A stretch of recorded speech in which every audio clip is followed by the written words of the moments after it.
Hello, hey everyone.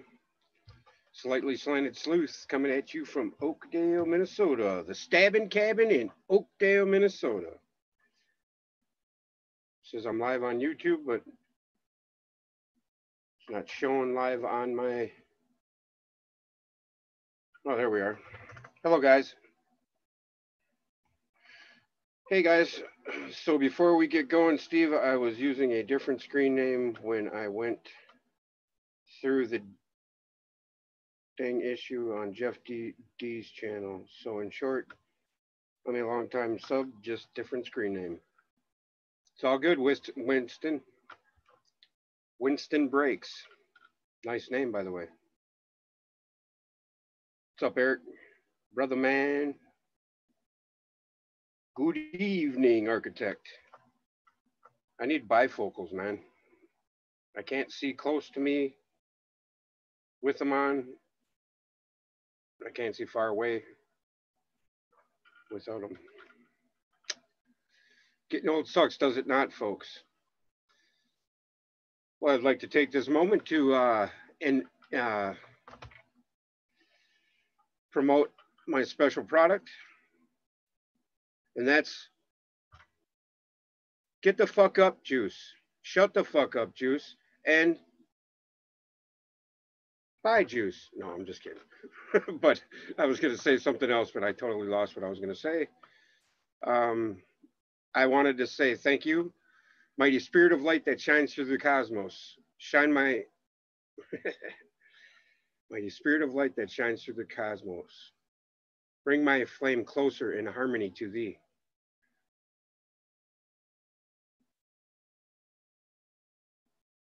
I can't even remember the rest now. Mighty spirit of light that shines through the cosmos. I'm just kidding. But yeah, guys, mighty spirit of light that shines through the cosmos. Draw my flame closer to harmony. In harmony with thee. Lift up my fire from out of the darkness. Magnet of fire that is one with thee all.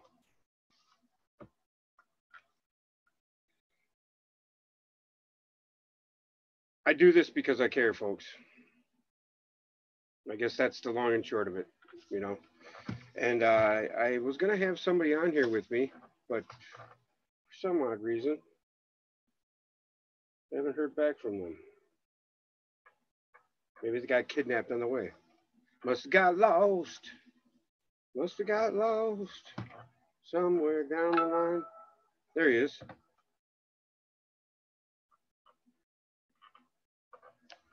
We're going to be joined with Australian, or what is his name? It was just 4:20 here at my house, so I apologize, and it's been a long time since it was 4:20 here, because I'm in the Central Standard Time Zone, you know. So with that, I'm sorry.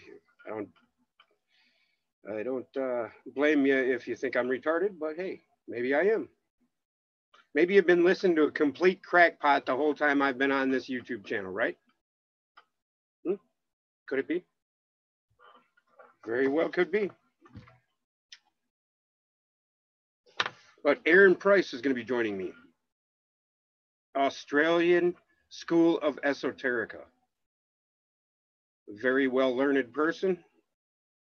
Very much on the esoteric side, as you could imagine, because it's in his name. But we'll be talking about alternative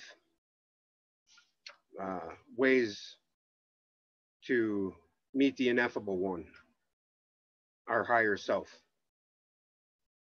So with that, I'll talk to you tomorrow. No, he's going to be here in about 10 or 15 minutes. So until then, we can talk to each other. We can debate. We can, you know, kick.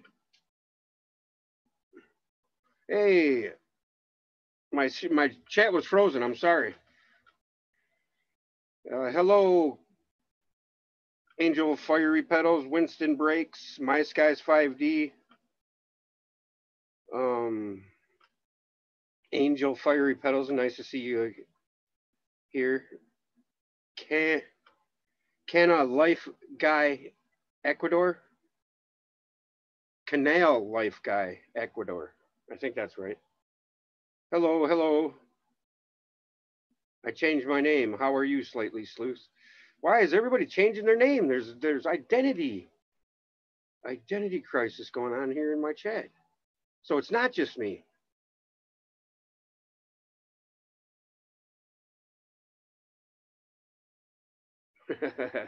Yeah, I did.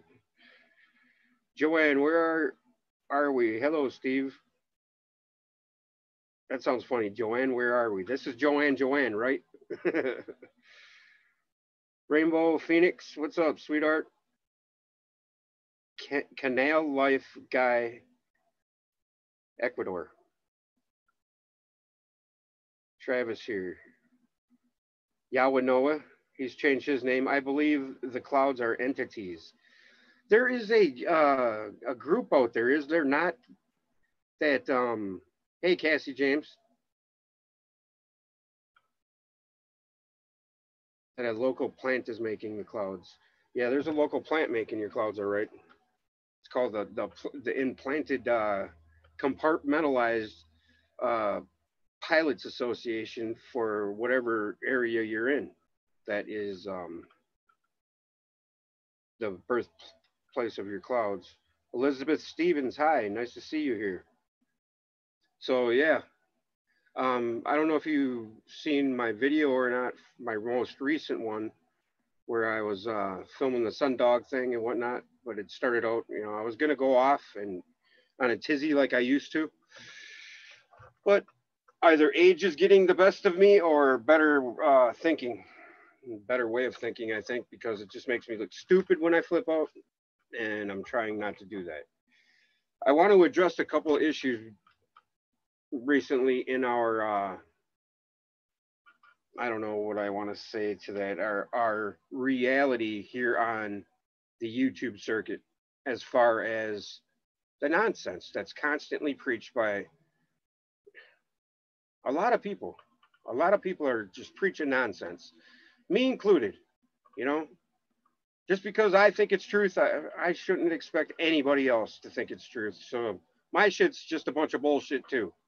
You know, is that how people would rather me come across? I think not. I'm going to show passion in what I believe in, and I'm going to stick behind it 100%. Doesn't mean I'm changing who I am. I'm who I am, and nobody can take that away from me. I want you guys to get that clear, that I am not somebody's foot mat, okay? Or somebody that can be steered by coercion or whatever. And did I lose you guys for a minute? Because all of a sudden, did I lose you guys for a minute? I hope not.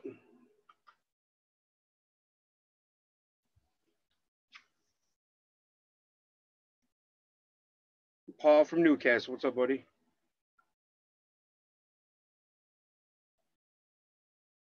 Wouldn't know what in your house. And they're not perfect like me, but they've totally started saying some things that really are chapping my hide. And if that's what's bothering me, and I'm not going to call anybody out, but they know who they are.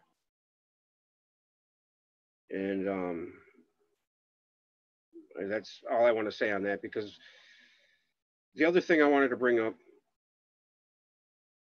was, really, people, if you really concentrate on the nonsense and not the truth, where do you end up? Even if that nonsense is truth, where does it get you? For me, what I'm after right here, there's a reward at the end of it. And tonight I want to explore with Aaron, Mr. Aaron Price of Esoteric School of our Australian School of Esoterica. He has a group on Facebook. I think it is called Esoterics Anonymous. Don't quote me on that. I'll put it in the chat room or the discussion or description box. And you guys should check it out if you go on Facebook. I wasn't on Facebook for the longest time. Then I started a page, thought, whatever, but it's opened up a couple avenues, but it's just more headache for me. I enjoy the people I've met here on YouTube. You know, we've become pretty much family, you know, or YouTube family as far as, you know, online and all that. And I I'm happy with that. I don't care if my channel grows. If you haven't noticed, I don't have commercials on my shit. I don't, you know, I don't ask for anything in return. And whoever donated money to me for that, for the gas money, I'm going to return your money. I just got to put money in my PayPal account to do so. So I will do that. And, you know, I think Laura McDonald, I owe you some money. There's a couple other people. But other than that, I don't ask for anything, people. And all I ask for is respect. If people don't like what I'm talking about, you know, there's a play button for a reason. But you guys all know that I care. And you all know that I'm in it to win it for the better of all of us, because I have kids that I care about. I have a family that I care about. First and foremost, I care about me and my family, then you guys. Okay? That's the honest to God truth. That's how it is. That's how everybody is. But in the end, we are all one. Regardless of what anybody wants to think, how they can learn by themselves, and how you can look inside by yourself, you still need somebody to talk to. Period. It's a proven fact. If you're by yourself in a cell, by yourself, like what was that movie where the guy sat there in isolation and he ended up exiled on an island with Dustin Hoffman, whatever, what is that? Starts with a P, I forget the name of the movie. But you know what I'm saying? You end up by yourself, you end up crazy. So, you know, I started this for that selfish reason, because I didn't want to sound crazy to everybody around me. I'd rather sound crazy to everybody not around me, you guys. Because, you know, I don't have to live with you. But, you know, we've all faced this alienation at one time or another in our lives. I grew up with freckles, red hair, and overweight. No different than I am now. You know, and I always had a complex about the way I was, who I was. I was called Gumby, Opie. So there's nothing anybody can say to me that really offends me. It just disheartens me when people start like kicking sand in your face because you think that something is more truthful than something else. And like I've sold myself down the river. I don't ask for nothing, you know. So I thought I was done talking about that. I guess not, but now I am. So yeah, guys, the kicking sand in the face thing when you're trying to do good is the hardest thing to come back from. And without a few of you on here that have, you know, no, I'm not saying anybody here in chat has offended me. There's just a couple of people that have offended me, you know, and they were people that, you know, I care about what they think of me, obviously, otherwise I wouldn't be talking about it. No, you guys all here have been totally sweet, you know, all of you. Everyone I named off and everyone I've said hi to already have been totally sweet. Awesome. You included, Eric. I'm just kidding, brother. You know, I appreciate every one of you guys, you know, and that's what this is all about. Because in the end, if we're alone, we end up crazy, like I was saying, or really high all the time, or you're smoking too many cigarettes, or whatever the case may be. Just not right, you know, and we all want somebody to talk to in the end.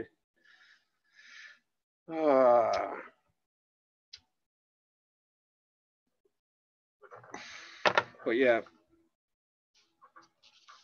I wanted to finish the prayer that I was talking about earlier. I was saying I remembered it. I don't remember the second part or how it starts. All I need to do is have my memory refreshed.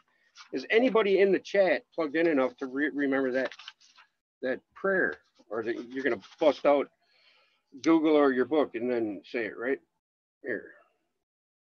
Wait, a spirit of light that shines through the cosmos, draw my flame closer in harmony to thee. Lift up my fire from out of the darkness, magnet of fire that is one with thee all.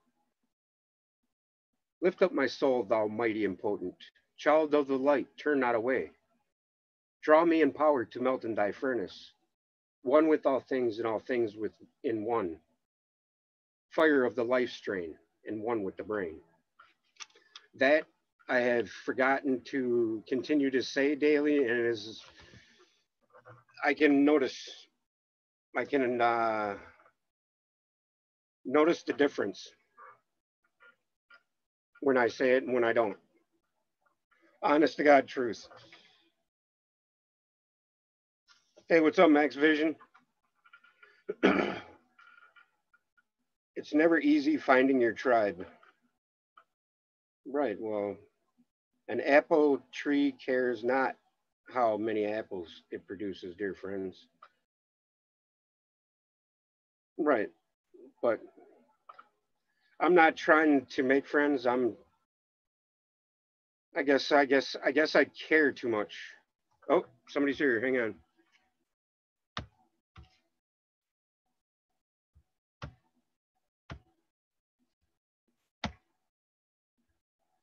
What's up, brother?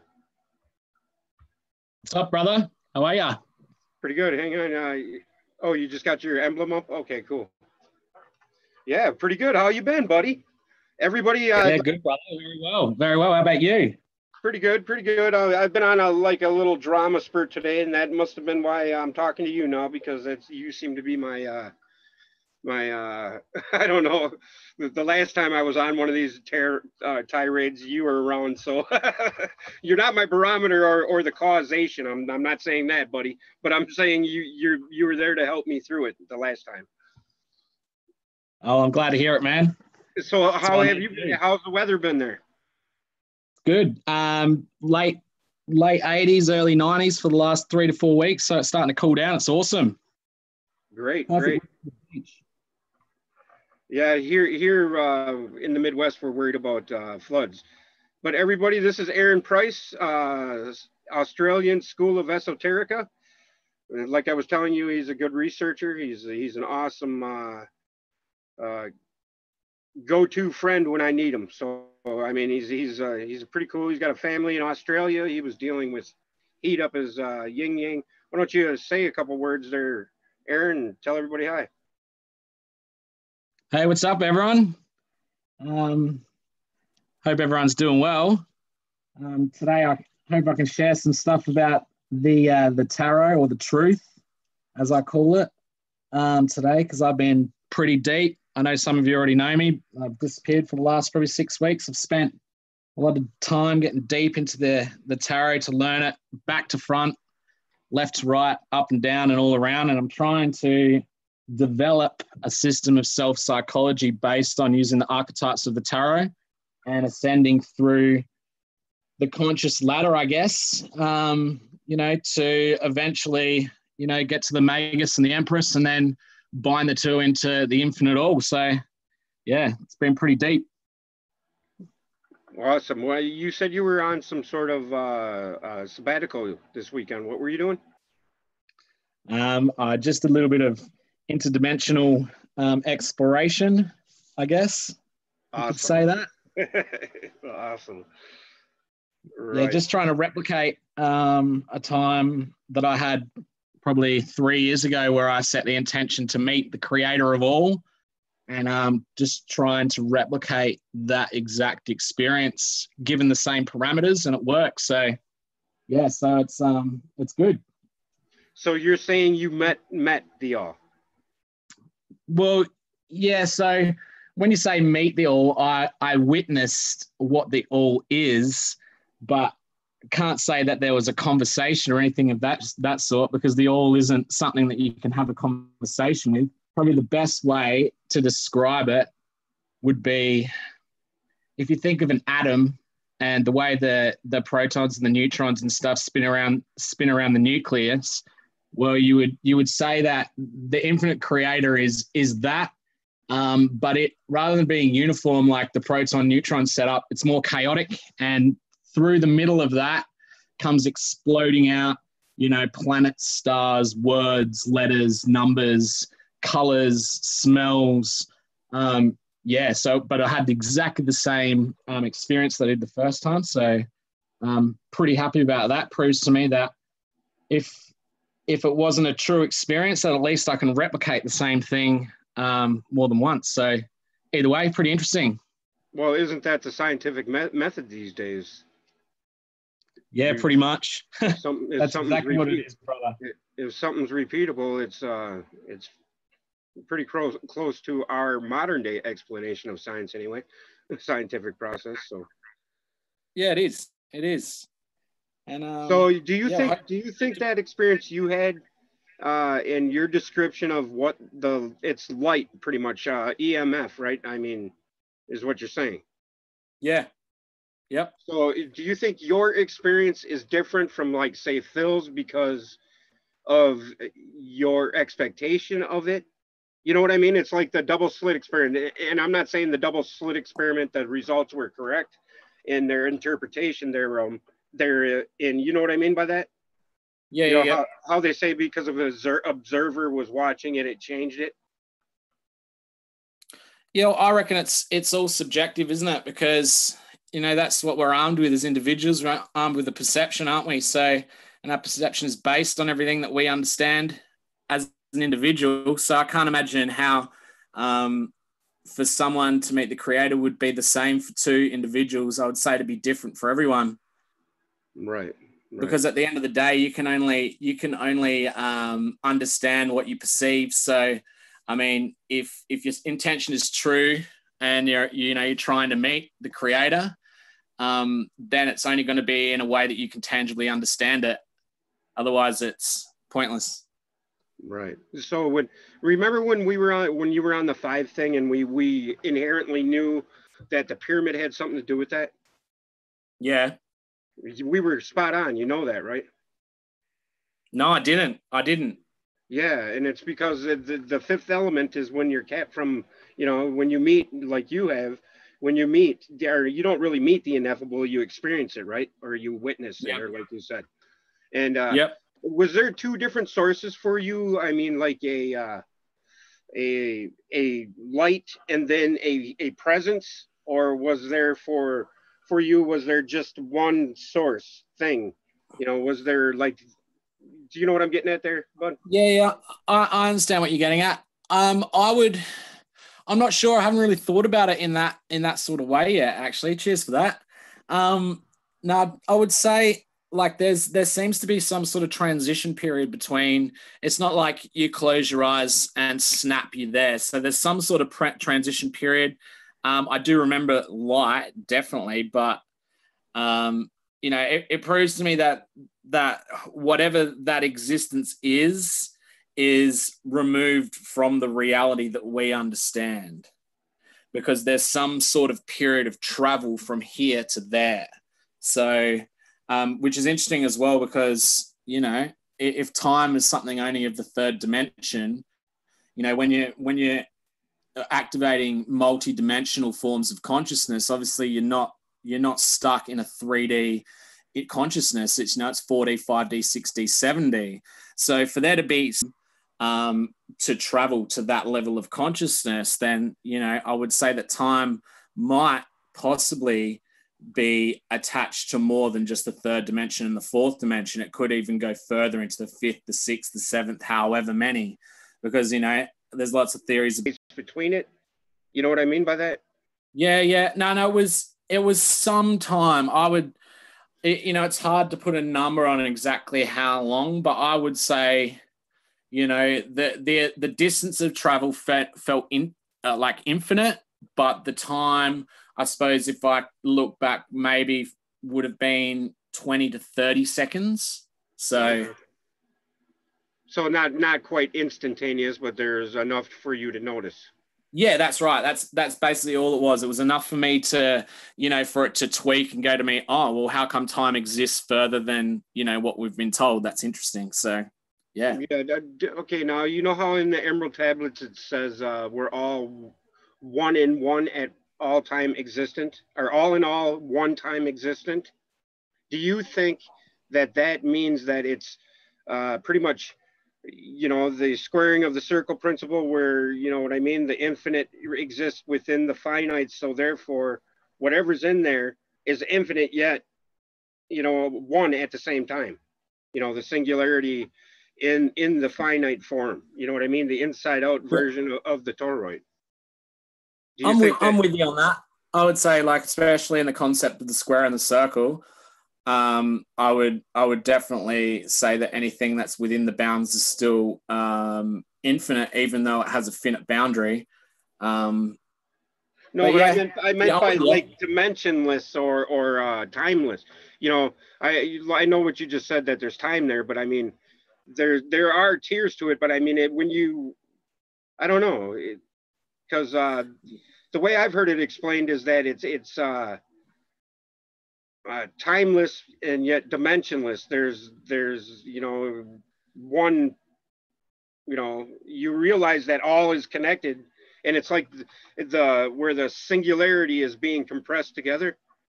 Yeah, I don't know how to explain it, because I really haven't experienced it yet, but I mean, that's how it's been told to me. Like, there's really no dimension or time, but it's all in all one time. And I've read that even I think I remember reading a verse somewhere else. I can't remember, but yeah, in here. Yeah, I would say that it'd probably be timeless. Like that area feels timeless, but I suppose we need to define what dimension means, because it did have its own.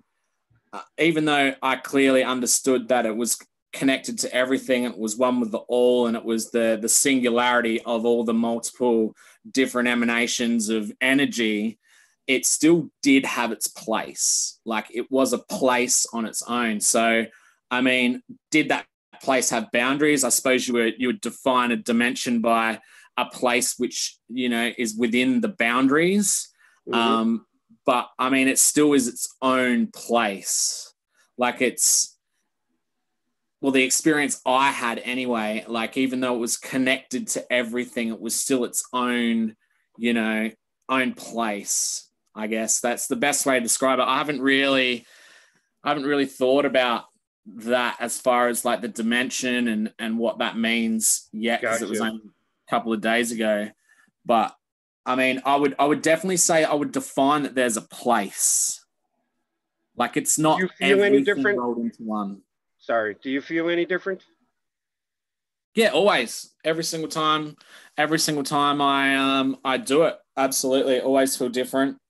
Always feel clearer, actually. Always have a shitload more to think about, but yeah, always feel clearer. Always feel, I don't know, I suppose more connected would be the best way to describe it. More connected, I find, say the last time I did it, I found that I was very connected to plants. Like, I found myself talking to plants and tuning into plants and things like that after the last time. So, I mean, this time the changes haven't really started to come into effect yet, but every other time there's been something that's brought me closer to the environment, closer to people, closer to understanding myself. So it's always positive. Right. And so explain to me your process in preparing yourself to do that, and what you experienced right before it, or the lead up to it, or what kind of new nuggets can you give me, brother? Yeah, I would probably say the most important thing is starting to set the intention a few weeks out from whatever date that you would set for it. So I would start with small mantras and things like that for a couple of weeks leading up, just maybe 10 to 15 times a day, just trying to get my unconscious mind prepared, because the last thing you want is you don't want to have this direction consciously of where you want to go, but your unconscious has so many fears and so many attachments that it sort of diverts you from. So I would always program my subconscious leading into it, making sure that I'm always, just saying those mantras, making sure that my intent's absolutely clear. I'd probably meditate 2 times a day on it as well, or on something relating to it. People who are unconsciously organized are great dreamers, great astral projectors, great philosophers as well. That they'll set that groundwork first and make sure that their mind is prepared. I definitely wouldn't say it's as much as a conscious thing, but definitely unconscious, man. Definitely need to, make sure that you're hypnotizing yourself basically to get ready. And that's about it. Just set the intention, set the date, use a date that is significant. So say, it's all about intent. So if say you wanted to do it on your birthday, for example, that would be a great time, to put intent into something, because that number means more to you, or that date means more to you than any specific day. So because it means more to you, your awareness is heightened, your consciousness is heightened. So I would probably suggest, favorite numbers, favorite days, favorite dates, definitely book them in on that day, just to help you get a grasp. And other than that, it's pretty simple. Keep the intent clear. Now, I know you're a experienced astral projector or traveler, or you do the out of body experience often, right? Yep, probably not as much now as I used to, but there was a period of my life where I was doing it, I know, maybe 3 to 4 times a week, exploring different things, especially when I was getting deep into Egypt and Egyptology. I was pretty much trying to astral project everywhere in and around the pyramids and upside down, and but yeah, I would say that I'm fairly experienced. I've got a decent idea of how it works and where I'm going and how to teach other people how to do it. So yeah, I would say that I'm semi-experienced. Yeah, I was gonna say, so the reason why you don't do it much now is because you have the new baby, right? You lucky dog.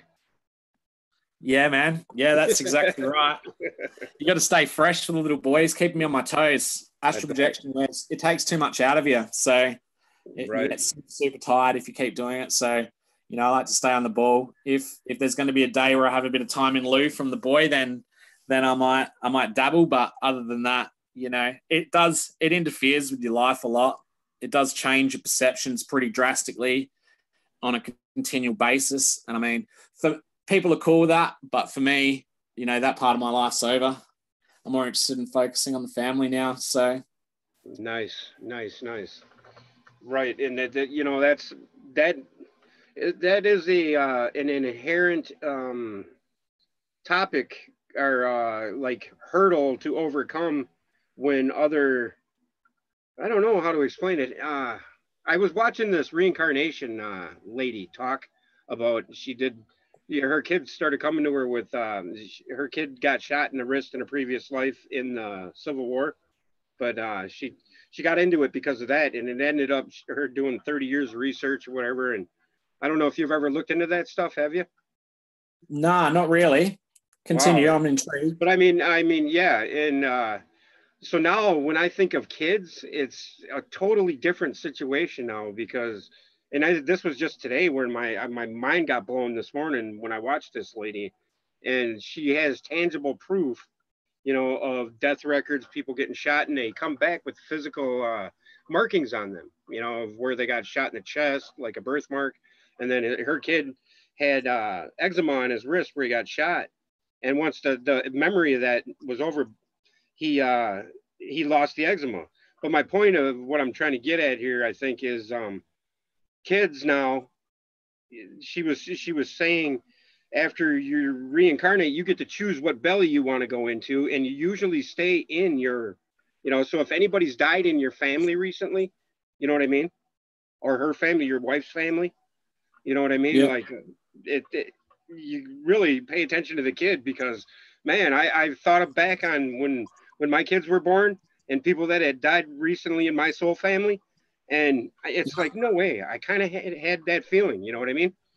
And the kids lose that at like 7 years old. Now, my point with this whole long spiel is, when you were younger, did you ever have weird dreams, illicit dreams, or just undescribable dreams that you couldn't articulate because you were too young, or thoughts or memories? As far as memories, not really a lot, but I do have always had super, super lucid dreams ever since I was, as far as I remember, maybe 4 or 5. So, I was starting to research lucid dreaming when I was probably 14, 15, before the days of the internet. And yeah, I do definitely remember having, pretty crazy lucid experiences. As far as the veil, like being able to see through the veil and stuff like that, I know that a lot of kids can do it. But maybe I don't have any personal memory.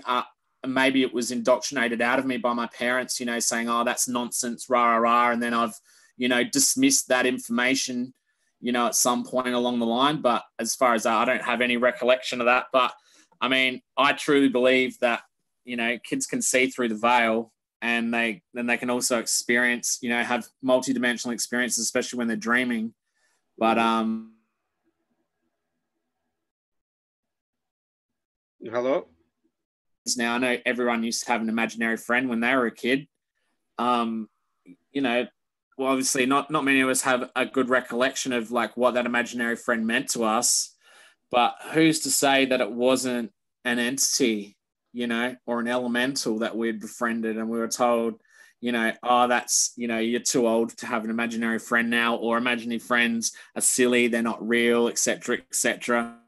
You would quickly denounce any memory of those experiences, once you realize, especially from your parents as well, unconsciously as a kid, you're always cottoning on to what your parents do, and you're always making sure that you learn from them. That's what you genetically, inherently, programmed to do. So, if your parents are saying, oh, that's silly, you tend to dismiss it pretty quickly. So, I mean, it's quite possible I've had lots of experiences when I was young, quite possible that everyone did, but I don't seem to know anyone that remembers them. That's the only thing.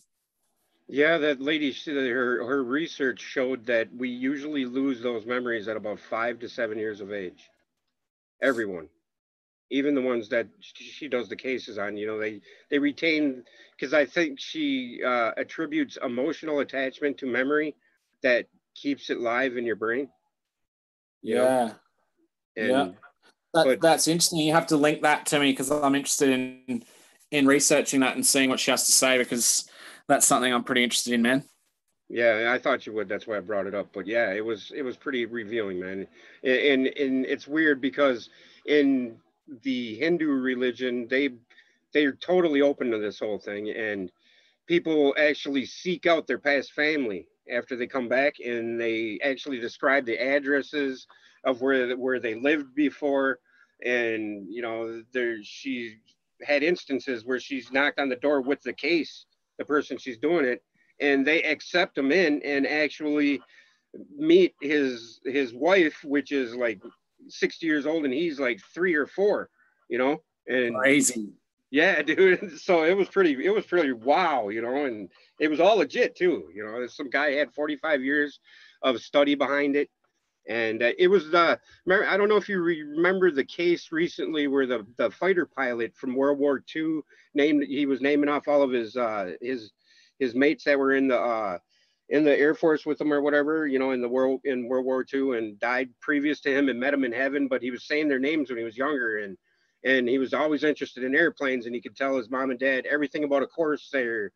But I think Katie Couric in the Today Show did a piece on it, but it ended with him saying goodbye to his friends in his past life in the middle of the Pacific Ocean where his plane crashed because ABC. Crazy. Yeah, it was pretty cool. But yeah, I mean, it's just totally, my point with that whole thing is that, it's real. I mean, and do you think that everybody is from the same energy, including the animals, every energetic 3D creation on the planet? Do you think we're all from the same source energy, and it just depends on the vessel we have that determines? Yes, absolutely, man. That's what I believe, and I'm also a strong believer in plants as well being in that same group. In their experiences, because I've spent a bit of time trying to connect with plants and nature and stuff like that. And I would definitely say that that plants are, I know like a lot of people say, that plants aren't sentient, but I would argue that, like a plant, an oak tree, for example, is much more sentient than what an ant would be or a bee would be, you know? So, I do believe that definitely all from the same source. I mean, we're all carbon atoms, you know, at the end of the day. So it doesn't change. The only thing that's different on this entire earth from the way it's manifested physically are crystals. So, I mean, right. I think it's we're all, everything on this earth is, that's why they call it clay. And by the way, it took a while to get back to this, but this is how I wanted to segue into the pyramid thing that we were talking about in your number 5. yeah. Okay, well, we need clay, which is information, to make bricks. You know, bricks are the comparison that information brings us. You know, that's how our brains work, right? The yin and the yang, or whatever, the dark and the light. And I have another question about your experience about the dark and the light, but I'll finish what I'm thinking about because I got ADD. You know that. But nah, it's all good, man. You're all good. But bricks, you need bricks to build a pyramid. You know, bricks give you measure, or comparison, and then the pyramid gives you measure. You know, spatial awareness, or measure. You know, measure something to tangibly build on or see, you know, and give everything else measure, and which then you cap it with the capstone, which is you know, you start understanding it, and then the 5th is when you're capped from above. You know, the museum in Louvre, Paris, I think, is it the Louvre in Paris? Yeah. You know, do you know that symbol of where the triangle comes down and then the other triangle, the pyramid's like this? Yep. I do. And the interesting thing, so when you were saying that, I would say that clay is definitely like in the structure that you were talking about. Clay is the information. Yep. Bricks are also building blocks. So I'd say that building blocks are like things like points of view, ideology. Yep. So the pyramid itself, as you move up and you create the pyramid, is understanding, and then the capstone would be wisdom. Yes. But I mean, then when all of them 4 elements get capped from above, that you become a diamond in a sea of clay, which is, you become that reflector or the producer of that sparkle when light hits the diamond, you know? Yep. And that sounds very similar to in Tibetan Buddhism, how they talk about the diamond body, state of ascension. That's what they call the diamond body. So interesting. Awesome. Yeah. But that's where your 5 comes from, man. And I was just blown away when I realized that. And then, you know that we have 12 cranial nerves in the top of our head, and the pineal gland is in the middle, right? Yep. Yeah, okay. I do. Yeah. And that's the 12 and the 1, eh? Yeah, the 13. Yep. I mean, we were stuck on that 5 for a while, and I wonder if and then, you know, the Hermetic principles are the loop, correct? Yeah, correct. Yeah. So an interesting thing I've found about the Hermetic principles in my new delve into the tarot for the 10th time is that the Hermetic principles are a step in your conscious understanding of the all.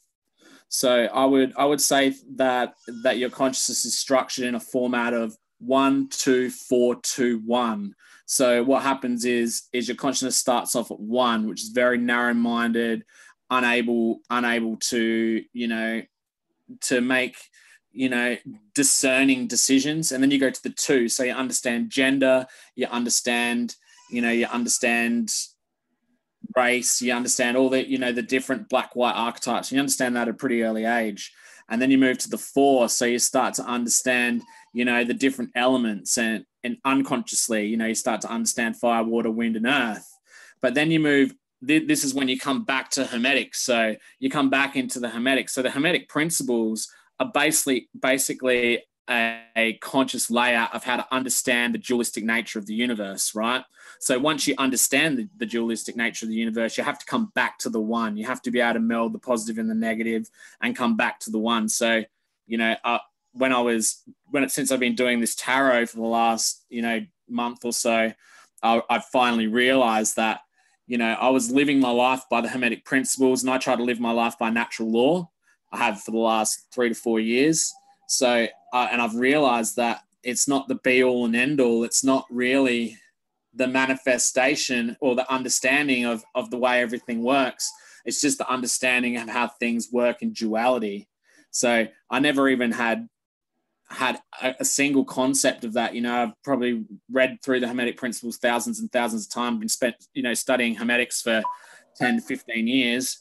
And it finally clicked that, you know, it's just helping you understand that, to see the positive and the negative so that you can find out how to bring them back together. Right. And it also works like that in death as well. Yeah. So do you think that, how do you think the light is reproduced, or do you even believe in that concept of what I'm talking about? Do you know what I mean by that?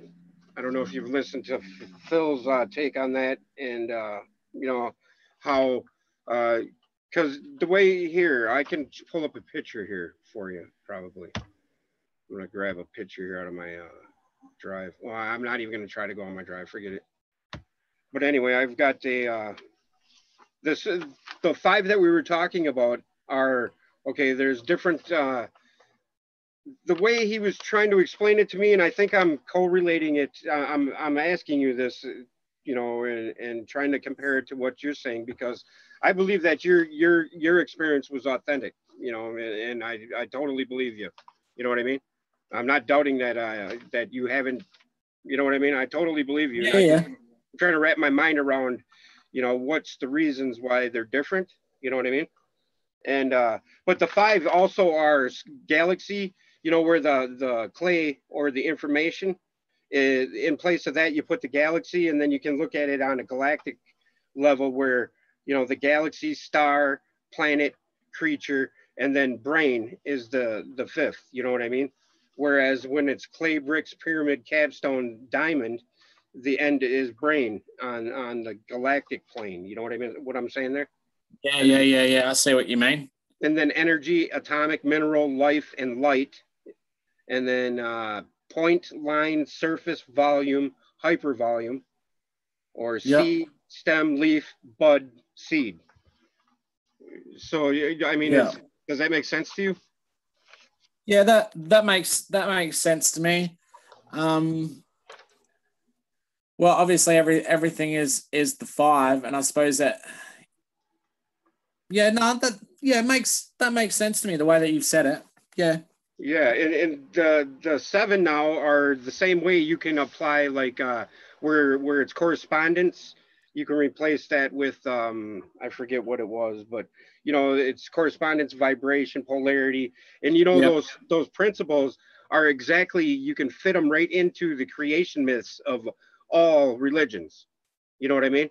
There's the correspondence, then it's the it explains the water or the setup, and then the polarity is splitting of the waters, and then you got the rhythm of the order and the chaos, and then you got the cause and effects, which brings the stuff together, you know, the planets, the stars, whatnot, and then it creates gender, which is animal, us, and then us or certain sentient beings become mentalism. You know, they understand their knowing, thus creating correspondence, vibration, polar. You know what I mean?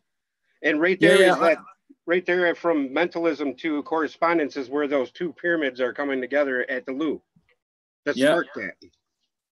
Yeah, that makes perfect sense, and also as far as the way that everything's structured, like everything in this reality is archetypal. Everything has its archetype. Everything can be related to an archetype.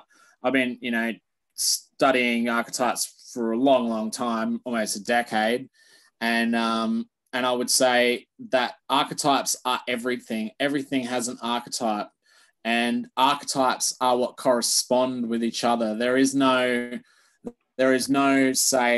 action unless 2 separate archetypes are able to correspond with each other, are able to meet, able to interact with each other, as so to speak. So when you lay out all those different things in the 5, I would say that, yeah, that is correct, because, you know, everything is archetypal. Absolutely everything. And everything is the tree of life too, correct? Yep. And the tree of life is the tree of archetypes. That's exactly what it is. Just like the tarot is the archetypes as well. Beautiful, man. That's exactly what I wanted to hear out of you. And it's not like I manifested it because I thought it. It's because you believe it. Yeah.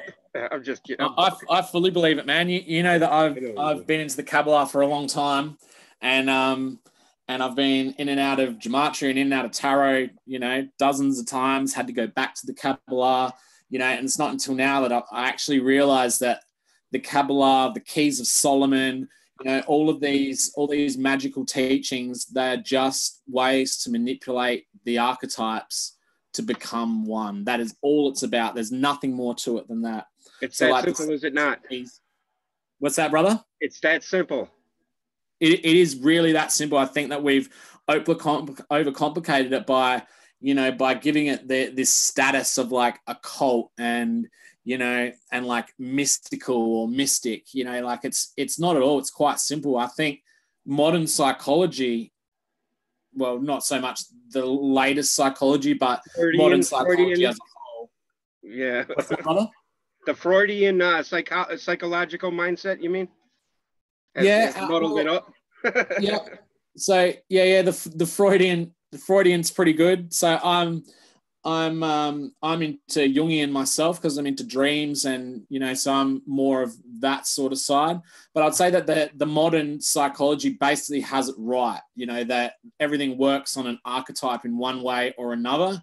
I just think that, you know, so archetypes, they help us realize what people are on face value. So if you ever get the gut feeling that, you know, you don't like someone, it's not your intuition, it's your unconscious mind understanding the archetype of that particular person and acting accordingly to the archetype, because archetypes understand what they can interact with, what they can't interact with, you know. So archetype, let's get a definition on that. The creative principle of whatever, right, is what you consider archetype, or no? Yeah, I would say, the creative principle, both the positive and negative aspects of any one individual state, I guess. A state would be the easy layman's way to describe it. You know, so with archetypes, they all have their positive and negative attributes, all of them, except the archetype of God itself doesn't have positive or negative attributes, but every other archetype has a positive and negative attribute. I suppose it's just a way of, I don't know, labeling it what it is. And I think that this modern psychology gets it so complicated because they're getting archetypes and then they're breaking them down into more archetypes and breaking them down into more archetypes. And I think it just gets too confusing. You know, it's quite easy to be able to understand a lot about a person if you put him in one of the main 6 basic personality types and then archetype from that. And that's why, say, coming back to the Kabbalah, you know, everyone thinks that, you know, they call them spheres of emanation and things like that. You know, a person who doesn't have an understanding in archetypal psychology isn't going to make the correlation between a sphere of emanation and an archetype. So, you know, it's very convoluted. It's been mixed up and messed up for a reason, so that people can't understand the true nature of what makes them tick, you know. And I think that's why everyone's overcomplicated it so much, and it's quite simple. And that's why I think the tarot breaks it down to the level where it covers every single emanation of consciousness, you know, from the Fool to the Magician, you know, throughout the entire, the major arcana anyway. I would say that is the fundamental start of what consciousness means. And that's why I've been trying to develop a system of self-psychology based on those archetypes, because those archetypes live within us. Like, for example, the 72 keys of Solomon, the lower keys of Solomon, or the Goetia, or whatever you want to call it. 72 names of God.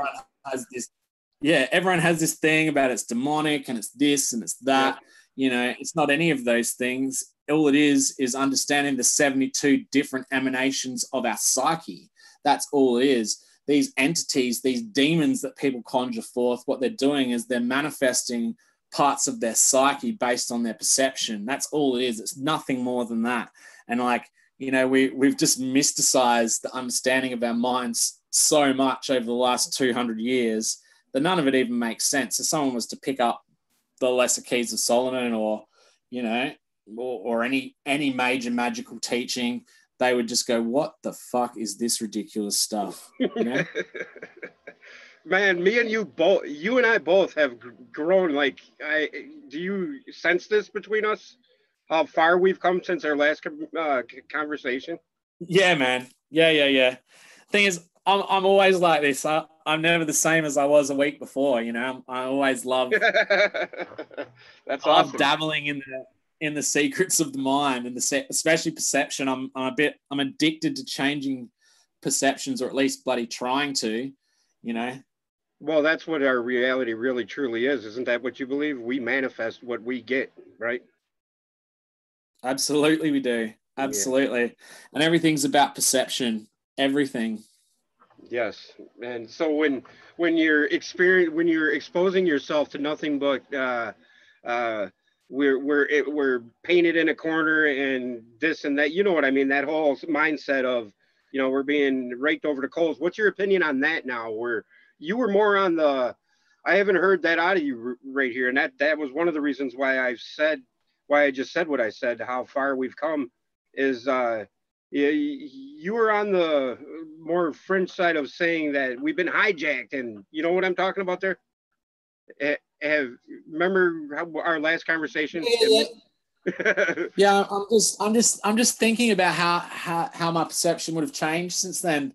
I mean, I don't think that's a lie at all. I think that humanity has been hijacked. I do absolutely believe that.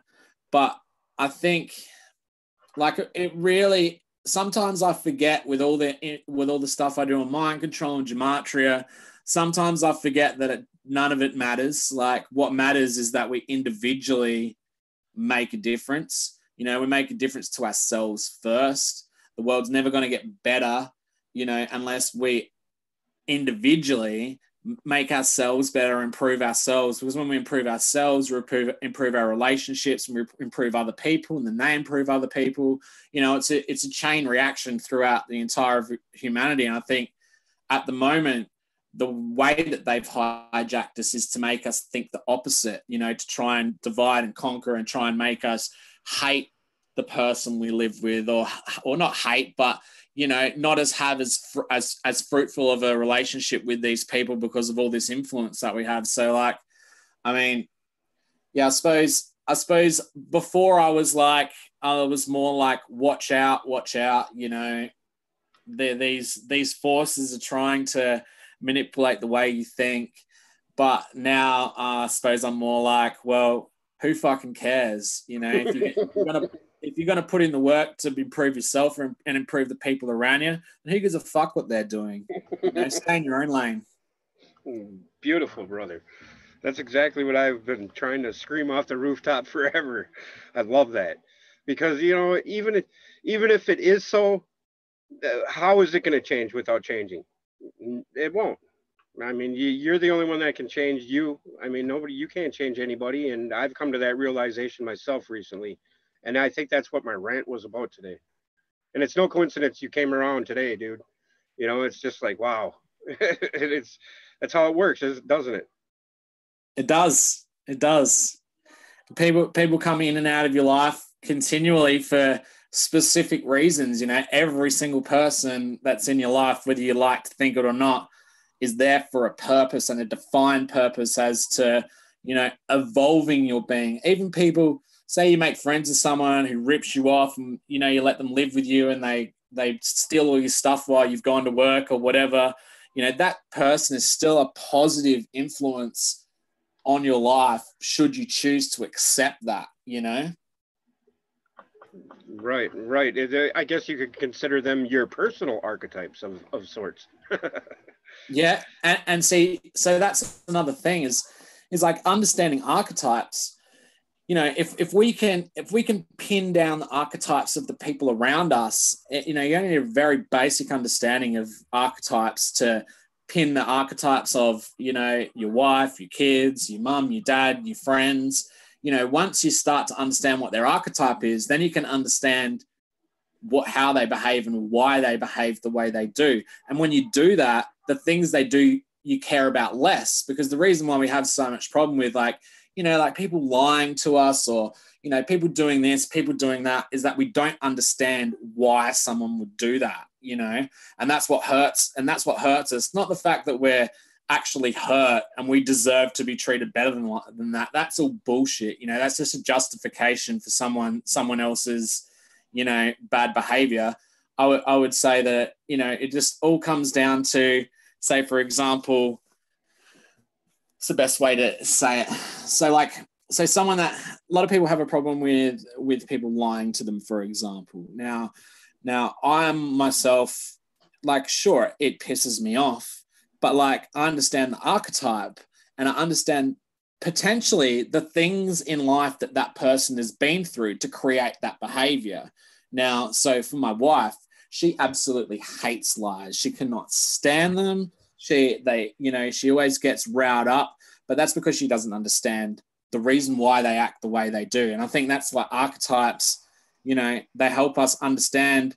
People do stupid things, but they can't help what they're doing. Like, for example, like people who are liars, or people who are thieves, or people who are this, people who are morbid, people who are ultra happy. They're ultra happy because their mind dictates that they behave in that way based on how they're programmed.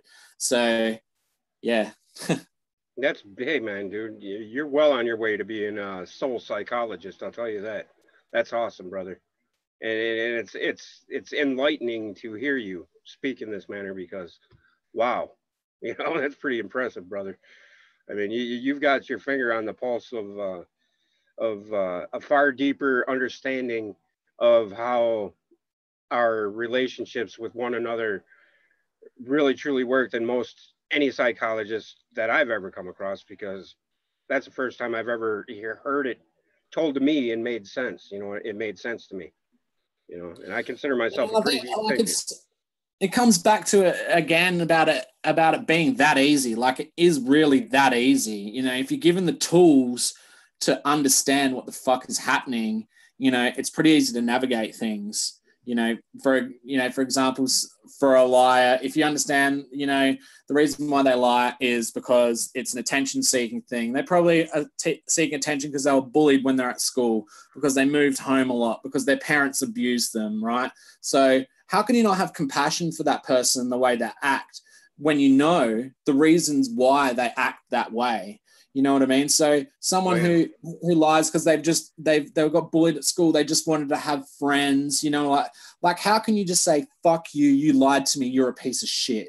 When you can't say that when you understand what motivates them to act that way. You should feel empathy for that person. You should say, hey, do you realize that you lied to me? Do you realize that is against my morals? But do you realize why you do it? Do you realize what drives you to do that?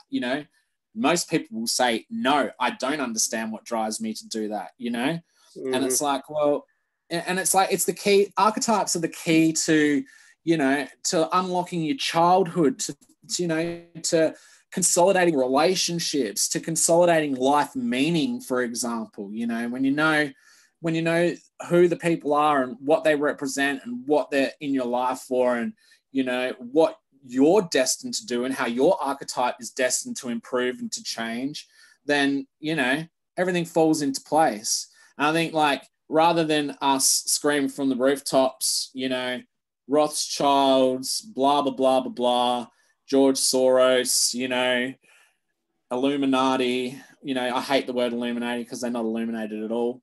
But, like, screaming this in the rooftops is doing no good at all. It's just keeping people into the fear-based programming that they've been indoctrinated into. And I think, like, saying to people, hey, this is the way the mind works, this is how it works in the simplest way. Study this and you'll understand everyone around you. Suddenly that won't piss you off. That won't piss you off. That won't piss you off. You'll be more empathic here.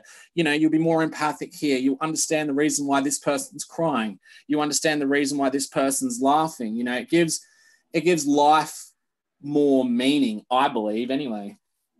Well, it goes right to the top of the tree of life, and we named the top three. I know them. Shakma, Bina, and what's the Shakma and Bina is understanding and knowledge, right? Or wisdom, right? Wisdom and understanding. Chokma and Bina. Yeah, Bina. Yep, Bina, Bina. It's the same. I think it's the Yep. same. It's probably not even at all even close to what how the Jewish people said it back in the day. Right. We both hacked it, you mean? Yeah, we absolutely hacked it, but I don't. Yeah, Right. I don't know how to say half of them. I just say however it sounds right to me. People Right. can correct me all they want, but I don't give a fuck. I know what it means. Are you familiar with the Meru or Institute? Stan Tenen? No. Dude, you got to look into that, man. It talks about how the Hebrew alphabet, the 27 letters in the Hebrew alphabet, are the interface between the mind and the outside world. You know, the way it's like how you would think of software for a computer that makes the hardware go. You know what I mean? Yeah, It's yeah, yeah. all of the Hebrew letters are just emanations. If you can see my hands on the screen here, Yeah, it, yeah, I can say. he's got this little toroidal, and every letter is just a shadow of this flame thing that he fits on both of his hands, and every letter comes out of that, and you can close your eyes and really actually that's the one thing a human can do without looking is use their hands like this and envision. You can be blind, I guess, and know the shape of your hands when you close your eyes, you know. Yeah, yeah. And that's he figured out that the Torah, is actually the Yep. toroid, and he's got these models of these toroidal things that he spins, and all of the letters in the Hebrew alphabet, they end up lining up in 3 rows, by 9 long, in 3 rows, and they all interface with each other. It's just crazy, dude. You got to look into that. It's pretty awesome. You'll really So like it. that guy, does he say anything about the Greek alphabet as well and how that's intertwined into interfacing? Because that makes sense to me. Just you explaining to that, it being like software to interface between the 3D world and the creator. Yes. But I think that's where all letters are pretty much born from. The alpha and the omega is what you're getting at, right? yeah. Yeah. So because I know that English is derived from both Hebrew and ancient Greek.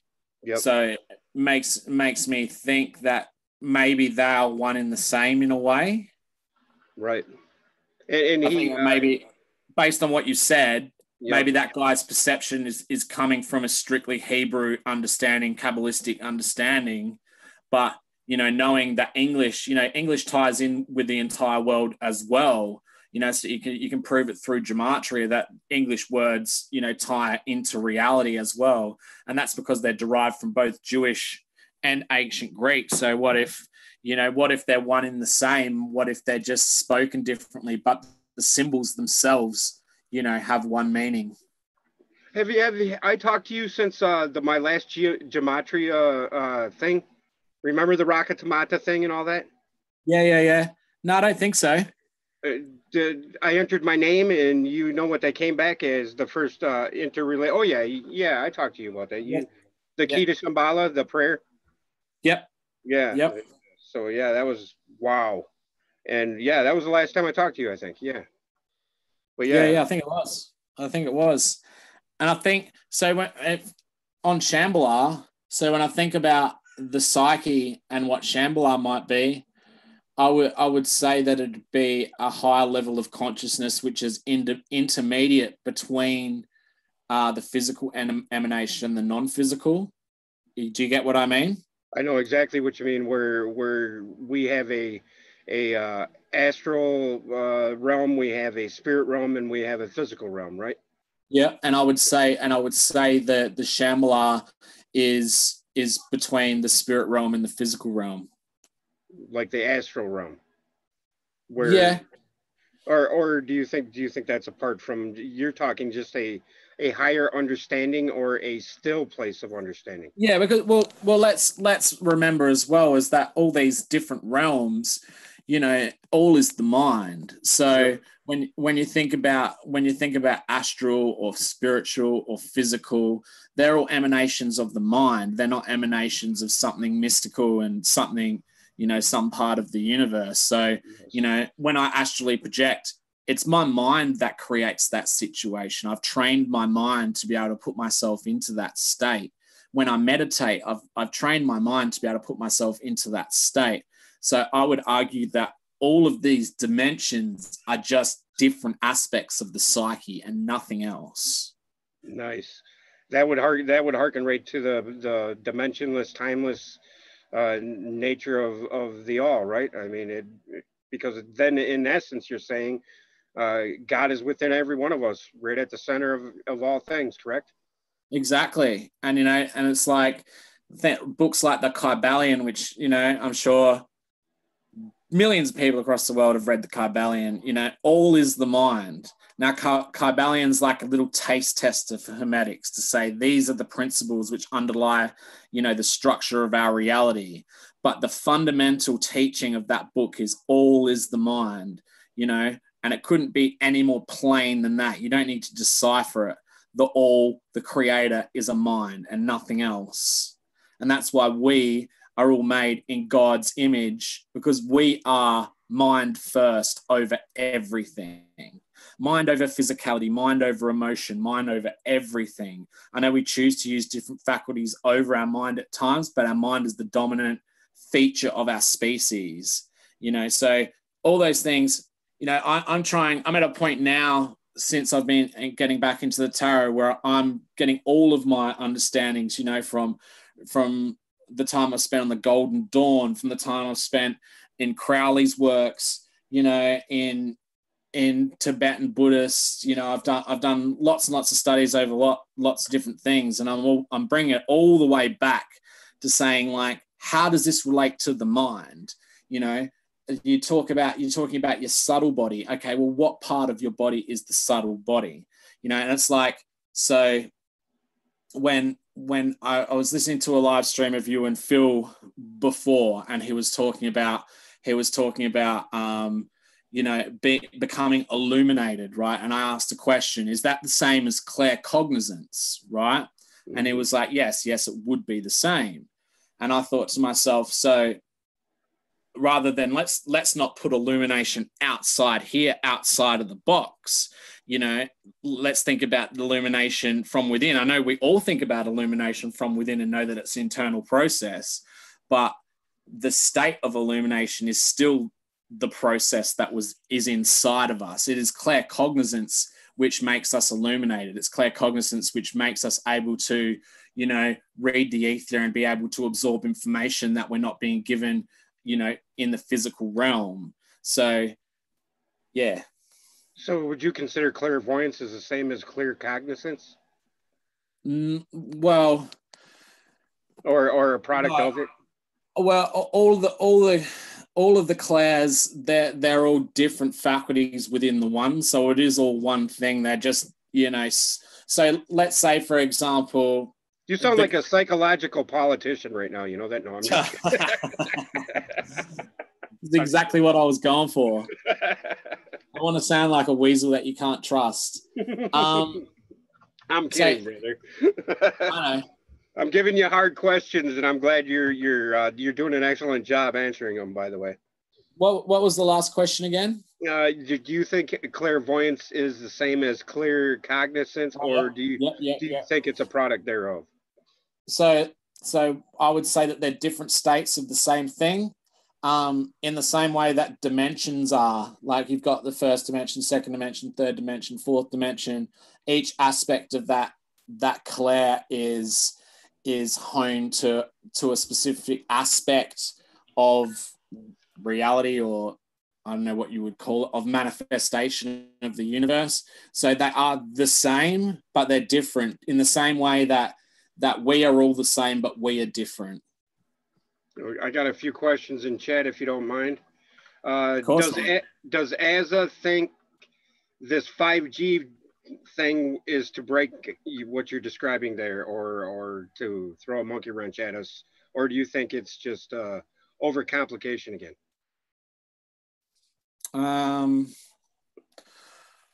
So I've been trying to stay out of it because I don't want to involve myself too much in because it is what it is. I mean, there's no way that I can do anything about 5G at all. So I do understand that 5G works in the same frequency range that the CIA were using for mass mind control experiments in the 60s and 70s.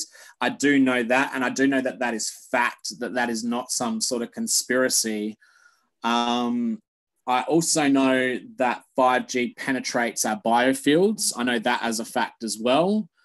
But, I mean, who's to say that 3G isn't dangerous, that 4G isn't dangerous? We've only been exposed to this shit for a couple of years. We don't know what it's doing to our DNA and to our biology. So, I mean, I think it's not needed. I don't think it's needed. I think internet's fast enough. I think the way we communicate is efficient enough at the moment. And I think that you know, to overreach what is efficient is always destined to fail. That's exactly what I was just going to say. I think 5G in essence is a somebody that's money hungry, and they're worried about getting the next bit of technology on the market, not realizing, you know, and they've done whatever through lobbyists or whatever to curb any bill, just like everything else in our reality is, you know what I'm saying? I don't think it's some nefarious thing that they're trying to take over the world by mind controlling us through it or kill us off by it. I believe that you know what I mean? Neither do I, man. Neither do I. And that just shows, like, come on. They've been using mind control in the form of propaganda for 50 years, and it works a treat. Why the hell would they need big towers to zap us? They can mind control us through the TV, through the radio, you know, through books, through schools, through whichever way they want. You know, I don't see what they have to gain, because at the end of the day, all they give a fuck about is money. You know, money to them is the equivalent of power. So what good are your slaves if they're all fucking brain dead? They're no good to you. You know, you want to keep them in a mode where they can at least keep working for you. So I don't think they're trying to wipe us out at all. Right. Less money for them, huh? Right. It's not like we're eating all their food because they got whatever they want, right? Exactly right. You know, and it's not like they give a fuck about their world being polluted or anything like that. They don't think about those sort of things. Right. You know, they get high on the ability to be able to manipulate the masses with their power, whether it be through lobbying or through just simple suggestions. You know what I mean? They don't give a fuck about anything else except looking like the top dog, and that's it. So I don't think they're trying to wipe us out at all. They need us. Right, exactly, because we're a paycheck. But yeah, I think that's the I got a couple more big questions from my perspective that I need to ask you. So when people pull out the Satan, Lucifer stuff, my new understanding of that whole thing is that we as humans are born into this world as fools. We have the choice whether or not to take on the archetype, if you will, of devil or Satan. And it's actually Lucifer, or the light bearer, is us when we totally adjust our selfish nature to a selfless nature. And what I'm trying to get at is, where do you tie the heart into the whole picture? I mean, do you think that's part of the making the two one again, just like making the spiritual and your higher self, you know, your soul and your higher self one again? You know what I'm getting at there? Like bringing the two together. Heart is the center of everything. So, you know, the mind is super strong. The mind dictates where we go and what we do. But the heart is the only thing that can override the mind. The heart is the thing, you know, you can tell yourself, I don't care. But if your heart is hurting, you fucking care. And there's no other thing to it. So I would say that, you know, well, we're saying that the all is the mind. Well, you know, what if all is the heart? Life. At the end of the day, I mean, like, If the heart can always override the mind, if good can always override evil, you know, if Christ, you know, if Christ, the heart, the consciousness can overpower Satan, the devil, the mind. I mean, and what is your opinion on that part of my question? We're born as fools and into a devilish, selfish, you know, and yep. So I would say the way that you described it is a very macrocosmic way of describing it. It's correct in what I believe. Like, you know, if you're good, you're Satan. If you're good, you're Christ. If you're bad, you're Satan. You know, that's the macrocosmic way of looking at it. Yeah. But in the microcosm, I would say that Satan is the lowest animalistic part of our psyche, the lowest dimension of our psyche. So because Satan means adversary, so, you know, the lowest parts of your psyche are your adversary. They are the things that drive you to do the things that, you know, that you're not proud of, you know, say like addiction or whatever. I would say that in the microcosm, that Satan is the lowest aspect of the psyche and that Christ is the highest aspect of the psyche. Beautiful. But you're also right. It's just looking at it from a macrocosmic rather than microcosmic. Yeah, it's like those archetypes we were talking about. You can take those 7 and just replace, you know, personal archetypes to a different level archetypes. You know, just like everything else in our reality. How, you know, everything's the same, just different magnitude, right? Yep, and I would say that's why movies have become so popular with people over the last couple of hundred years. You know, because they're all archetypes, like the hero's journey. That's, you know, one of the most you know loved. The hero is the most loved archetype of humanity. There is no other archetype that is, you know, more loved than the hero itself. So, you know, that's why most stories are hero archetypes. And without a hero, you know, you need a hero in the positive. And what's a good hero story without a villain? You know, you need that negative aspect as well to create the whole, to create the entire archetype, you know? And that's why when you watch a movie and you go, oh, I know exactly what's going to happen. You know, I can sense exactly what's going to happen. This is so predictable. You know, it's not predictable because you're such a cognitive, awesome thinker. It's because subconsciously your mind's going, hang on, I understand this archetype. I've encountered this before. This is what's going to happen in this situation. And so you would also bring archetypes back to like sort of like a safety barrier, like a defense mechanism, you know, the same as hormones or pheromones or anything like that. You know, the understanding of archetypes is a great defense mechanism. That's, dude, I mean, this is so awesome to have your perspective right now, because I was kind of getting a little lost in my perspective, and it's just like, wow, dude, you know, and it's incredible how you, of all people, always show up when I need it the most, brother. You know, it's just crazy, dude. I mean, it's more than synchronistic. It's divine almost. You know what I mean? Yeah, well, you know, we haven't known each other for too long, but we've been on a hell of a ride, my man. We've discussed some of the deepest, darkest secrets of humanity in the last, you know, however long. Right, and I feel blessed to have met you, brother, and I'm glad you decided to do this with me. I mean, there's so much I want to get into, but I mean, I've had you here for an hour and a half now, and if you got to go, that's cool. For as long as you need, brother. I've got the whole afternoon off, man. So. Oh yeah, it's afternoon in Australia. I forget. Yeah, it's 2:00 in the afternoon here. Holy cow! And you're already off work?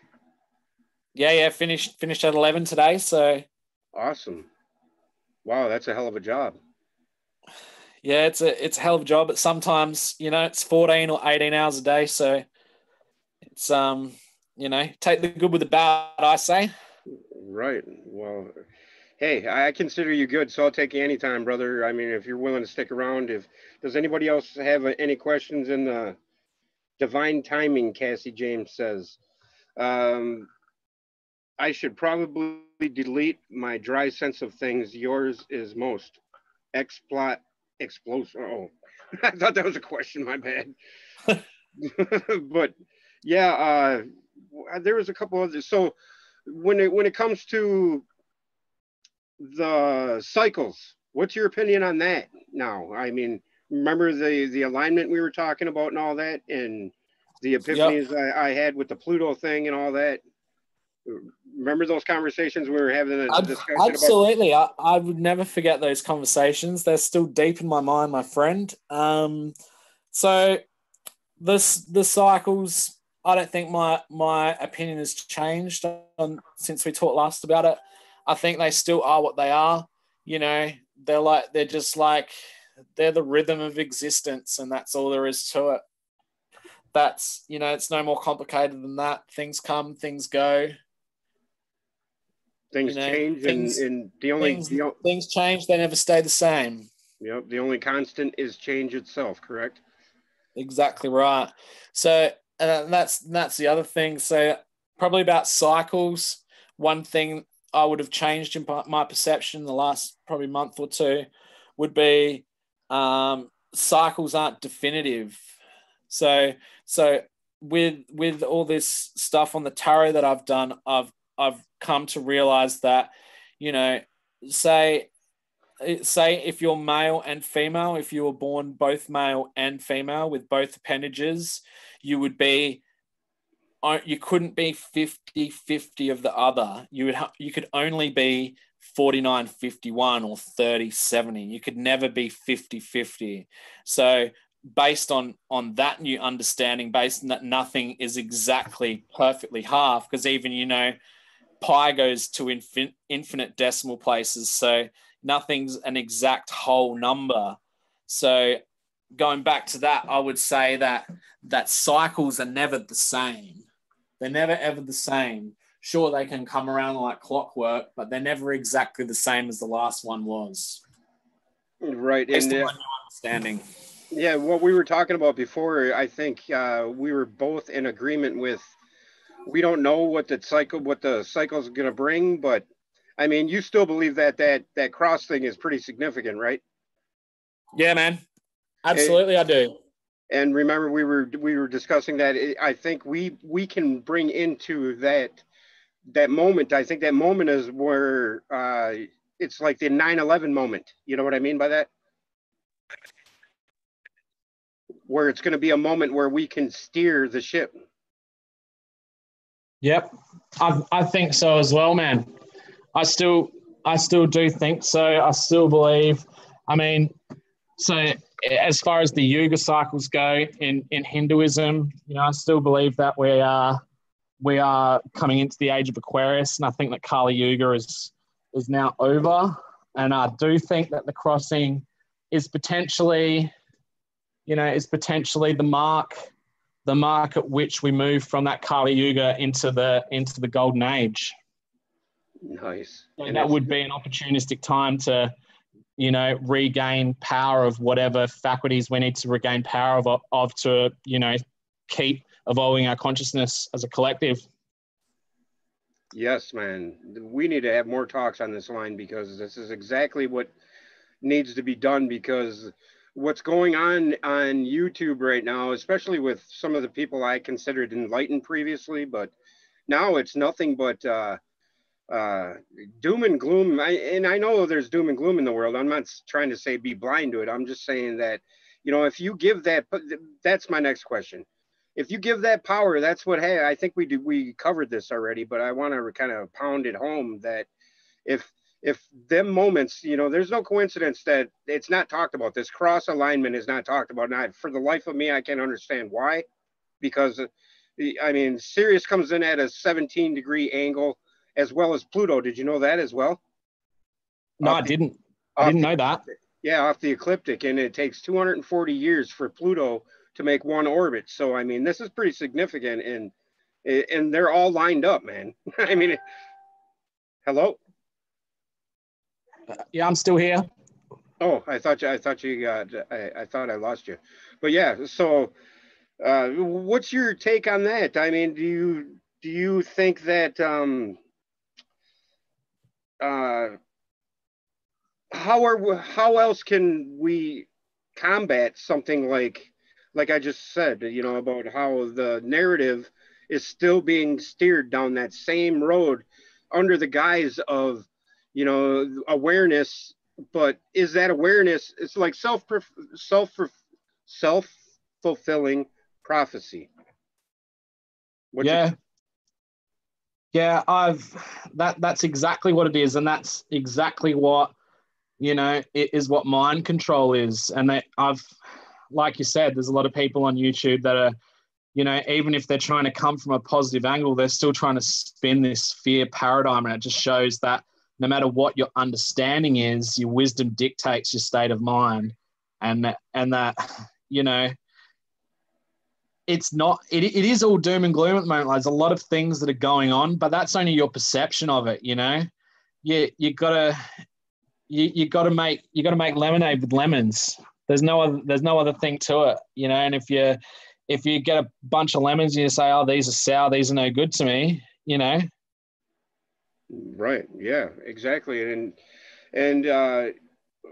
maybe it's the sign to go within the ultimate, you know, prophecy there is. You know, I mean, it's said in all traditions that you're going to find what you're looking for within and not without, right? I mean, Yep. so And that's an interesting point that me and the wife were talking about last week. Is, so I believe that there's been a collective manipulation to make us go outwardly to understand ourselves. You know, for example, this depression epidemic that we're experiencing as a collective at the moment, you know, it's a correlation of, you know, bad diets, bad exercise, bad quality of life, but as well as that, you know, mental faculties that are placed upon us through mind control and stuff like that, you know. So what was I saying? Sorry, I lost myself. it sounds like somebody was talking to you something, or you were watching the kid or something, which is understandable. You were talking about how the collective has been hijacked in a sense that they're trying to make us look outside of ourselves. Oh yeah, of course. So yeah, me and my partner were talking about, you know, how we believe that the collective has been hijacked in the way that we need to. So like, there's this big thing with depression at the moment that people need to share their feelings with other people, you know. Now, some people might think that that's ridiculous, that I would question that, you know, but when you really think about it, if all we need is to go within to understand ourselves, why do we need to share it with others?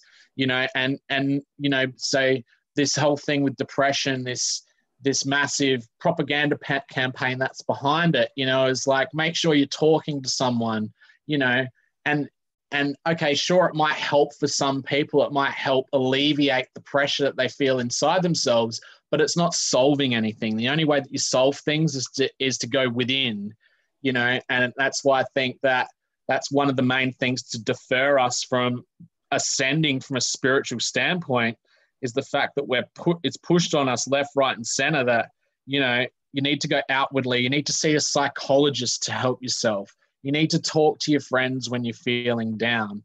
You know, this isn't the case. These are just pressure valves. That's all these are, you know, they're just to help blow off the steam. But the fact is that nothing gets solved until you go within and start to understand the self.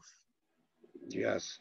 And my point with bringing that up was because if we do that and don't buy into any negative, say, negative end of the world scenarios or conspiracies or mud floods this or Tartarian that or Nibiru this or Nibiru that, you know, then where can that reinforcement of that prophecy take place? But you know, and do you think that there's enough?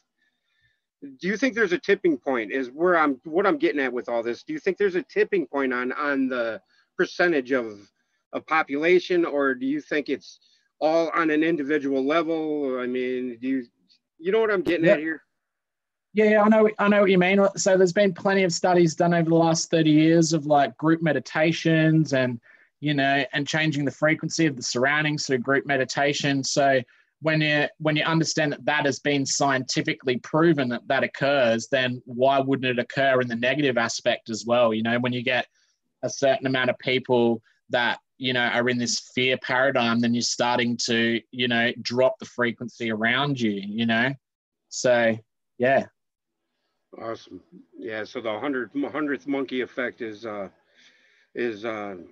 know, it starts with one, but I mean, Yeah, and that's the thing to prophecy. Like, I've always believed that prophecy is not looking into the future at all. I think it's programming the future, and it's nothing else. Nice. You know, like I have a fundamental problem with Nostradamus, for example. So when Nostradamus is alive, someone of Nostradamus's ability would have been fucking burnt at the stake. Why was he not burnt at the stake? Why was his prophecy allowed to come to the forefront, but the other people who are also prophesizing things got burnt? You know what I mean? It just doesn't make sense to me that they would allow one person to, you know, be the go-to guy for prophecy and then you know, ostracize the others. You know, it shows to me that, you know, maybe way back then, you know, they understood that in ancient times, even in the 1500s, 1600s, 1700s, they understood that if they could manipulate the collective, you know, they could get what they want. And I think even the Egyptians knew it. You know, they were the first to use slavery on, you know, on a wide scale, you know, and obviously they had to do something. And that might come back to what all the gods are, you know, back in Egypt. You know, are they I know that some gods are manifestations of the psyche, but other gods may have just been placed there, you know, to change public perception. You know, I mean, if a being came down to you from the sky, you know, in front of your eyes, and then said to you, "I come from this planet," you would believe that they came from that planet. You know, Hell yeah. I mean, even Phil has been talking about that, where, you know, there was obviously a civilization on Mars, you know, because there's so much evidence that there was. And he tends to lean in the direction that, you know, he thinks that maybe even ascended beings or people that are, you know, our lineage that had, you know, been further along in their journey came to Earth and, you know, interplayed with the human race. Not saying, you know, he didn't really go into detail, but it makes sense, you know, where the Sumerian calendar and our calendar that we use to this day, all the numbers and, you know, the mathematical principles and how they knew that it was a globe way back then. And then, you know, the only reason why everybody thinks the flat earth is because of the Greeks and the Phoenicians were trying to monopolize the ocean. But the point is that he tends to think that, so I could actually say that they were the I don't know, like you said, the gods of ancient times, like the archetype, you know, that's they could steer everything, right? I mean, that's what you're saying, yep. Correct? And yep. Yeah, absolutely. And another thing to think about as well is, so, you know, we know that the Earth and all the planets, they all have their own frequency, and, you know, and the orbits of the solar system are like strings on a guitar. You know, who's to say that all the planets aren't inhabited already by different beings of different frequencies that we're not able to comprehend? You know what I mean? Right. I mean, the way I look at it is like, who really gives a fuck? To put it bluntly. Same as mud floods. You know, there's some compelling evidence for it, but why on earth would you waste your time looking into that crap? You know? Yeah, look within yourself. Work on ways to improve yourself. Who gives a shit if it flooded 300 years ago and it was suppressed? You know, do the work to make sure that it can't be suppressed again if it happens again. Not bloody bringing up the past. It sounds like, you know, a crazy ex-girlfriend to me.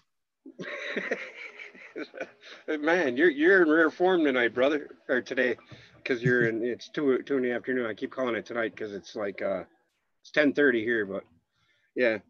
But yeah, man, that's exactly my sentiment. Exactly, word for word. What I've been saying is, you know, my new mantra is fuck tomorrow because it ain't here yet. fuck yesterday because it's gone. Yep. You know, so Yeah, you know, and that's exactly how it should be, you know. yeah. Whereas ever looking into the future got you anywhere. It gives you nothing but worry and expectation, you know. That's beautiful. Worry about today, and you have to worry. Then you don't have to think about anything else apart from what you're doing at that exact moment. And that's what life is about. You know, that's what living is about.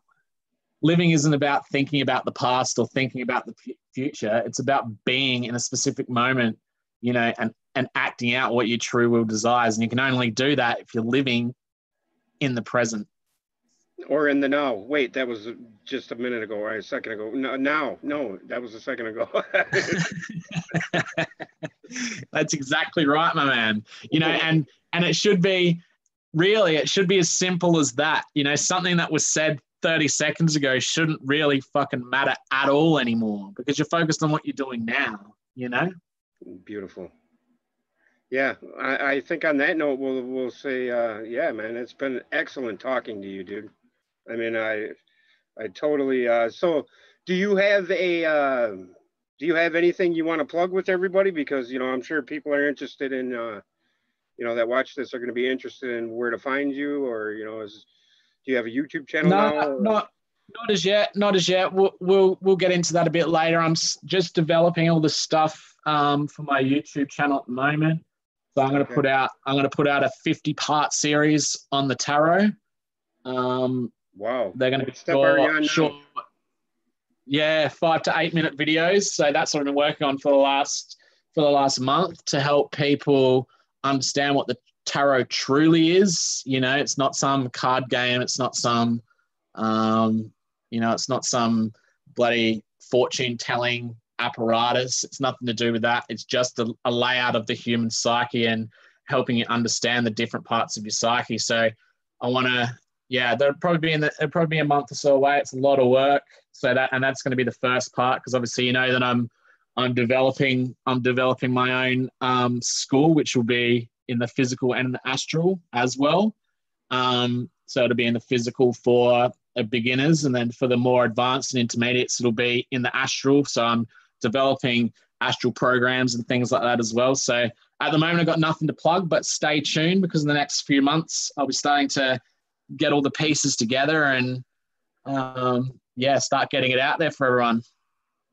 Sounds excellent, dude. And I mean, I couldn't be more elated to have had the honor to host an interview with you tonight. And you've been most enlightening, brother. And I want to say goodbye to everybody in chat here. Thank you, everybody, for joining us tonight. And will you come on again soon, bud? Absolutely, buddy. You give me the time and the place, and I'll be there. All right. So, yeah, maybe we can do this, I don't know, in a week or so. That'd be great. I mean, if you're willing. Of course, man. Of course. And I'd like to thank everyone for listening to me talk shit for the last 2 hours. I appreciate you lending an ear. Well, you made complete sense to me, and I'm sure you made complete sense to everybody that have been listening. And it seems that we held a good 20 the whole time, and that's pretty good for a spur of the moment thing. And I'm sure there'll be way more people watching it. So, I mean, to all in the chat, I say thank you and have a good night. Love you all, man. So, yeah, hang on a second here. Peace. Hang on a second, Aaron. Yeah.